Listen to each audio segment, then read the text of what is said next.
continues, not just for days, but for weeks, months, years. You cannot get rid of it.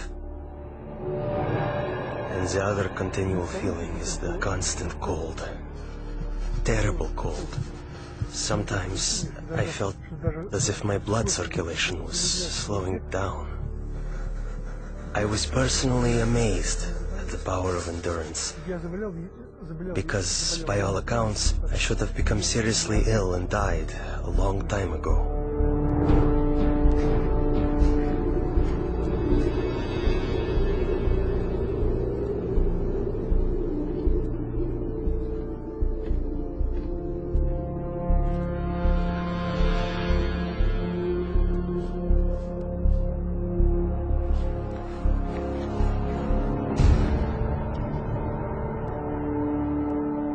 One night, I was thrown into a cell with a broken window.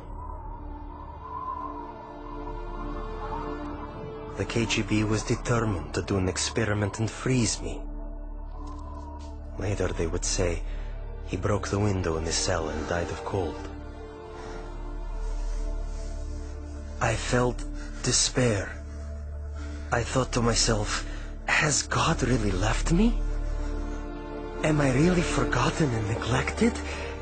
Have my years of suffering been in vain? And in my despair, I began to pray. I usually pray silently, but this time I started to appeal to God out loud. God, have you left me? My cries were bursting from a heart literally in utter despair.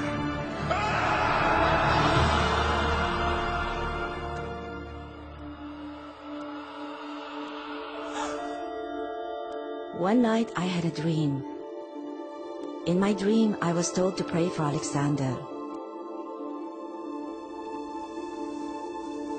I had no idea who Alexander was. But I told my church, and we began to pray for him.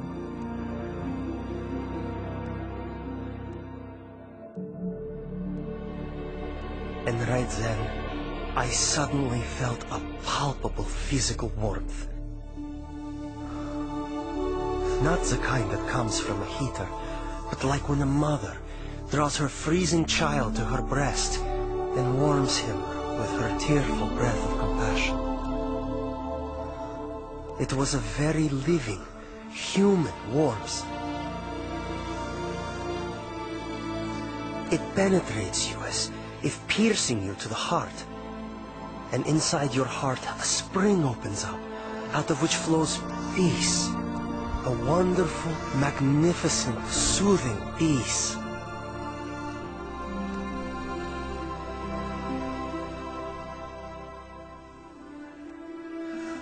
I felt a very loving, brotherly touch.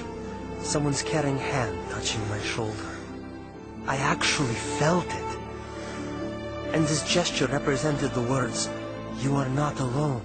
You are not abandoned. We are with you. We are sharing your suffering."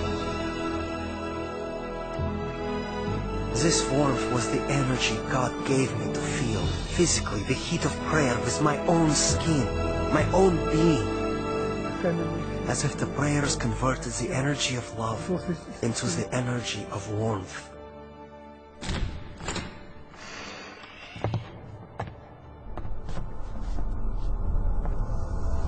In the morning, it was a shock to my executioners. They couldn't understand. I wasn't simply alive, but my temperature was the same as that of a normal person.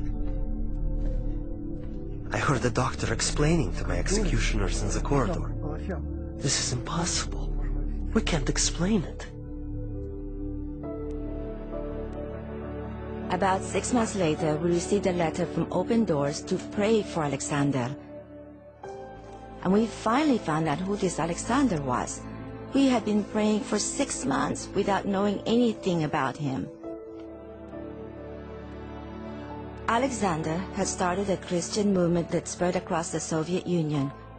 For this crime against the state, he was imprisoned to a labor camp in northern Siberia. the death sentence zone. It so happened that many people began praying for me.